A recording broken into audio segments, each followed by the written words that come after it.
cold. It's 38 degrees on a nice, beautiful Saturday. I honestly just want to throw the wheels back on because they look good. So just gonna throw the wheels back on and we'll see what happens. So we're getting some coffee nearby locally in the SA. And we have the bead locks with us so we can throw them on the car because it's a nice, beautiful Saturday. It is 10/24, the 22nd. An air spring installation in a 06 SS to do today. And we have a BMW that's gonna be dropped off. I believe it's a 340. I'm not sure off the top of my head. I just know it needs a bunch of work too. So they're gonna be dropping it off. So let's grab some coffee. 2006 Chevy Trailblazer, and as you can see, the air springs are super leaky. They're dry rotted as fuck.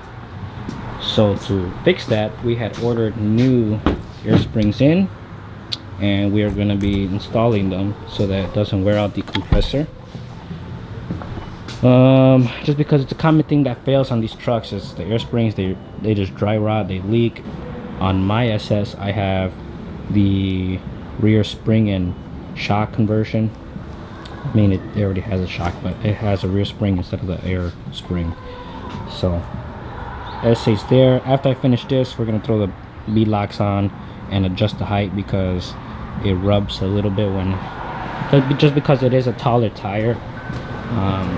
It's taller, it's wider, and I learned my lesson when I first put them on. I went to go do a test drive and I came back and it burnt the paint and peeled it off. So I gotta get that fixed, but we'll take care of that afterwards. So right now, let's get set up and let's get to work with this truck. All right, chat, so let's get this fucking truck in the air.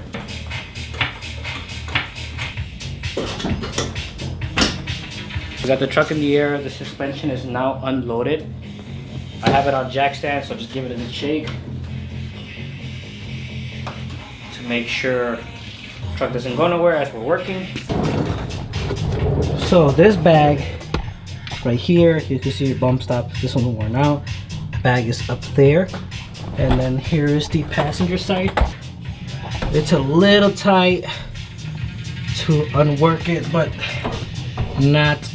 it's not hard. Garbage? Not garbage. There's the old ones. This is the passenger side. This is the driver's side. As you can see, this one's just fucked, fully collapsed. Didn't even want to come back out. So this tab is facing towards the front of the vehicle if you're under there. And this tab, what the? Maybe that's why it was so easy to get out. It has no tab. Interesting. So this one doesn't have a tab. Oh, it's right here. It was broken. No shit. So this tab was broken. That's why it was so easy to come out. This one here was a pain in the dick because as I was trying to turn it, at the same time you have to depress it so you can slide it in. Luckily, there's this little notch right here, and I was able to get a flathead and just slowly hammer it so that once it passes it, I grabbed my fucking Chanel locks and just fucking grabbed it from the bottom and turned it. Again, it moves easily because the tabs are thinner, the new ones compared to the old ones. So now that they're in place, what we're gonna do is we're gonna slowly jack up the rear end so that we can place them and then air them up.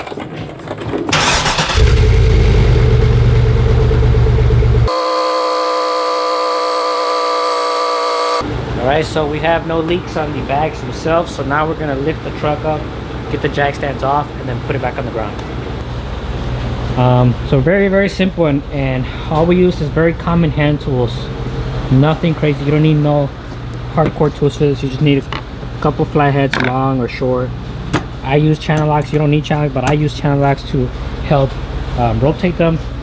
Pry bar to get in there and just break apart the seating, you know, where it sits on the frame, and then a hammer. It was a pretty short video, but it's something to put out, and I really appreciate that you watched. If you watched, make sure you hit that like button, subscribe, and give me a comment down below. I gotta throw the bead locks on my car and readjust the suspension so it raises up in the rear. And then I had a customer drop off their BMW. It's a 340i X-Drive. So we're gonna be doing rotors, pads, front and rear, and we have, I think, front or rear shocks and struts to do. and then serpentine belt and something else I forgot, but that's for the next videos for me to go in there and get in depth with. But we're gonna pull this truck out of the garage. Follow me on Instagram. I do a lot of daily content on there as well, because the videos take a little bit more time and effort to edit. But if you want to stay up to date with everything, follow my Instagram. So guys, once again, I really appreciate it. Let's stay positive, and we'll see you in the next one.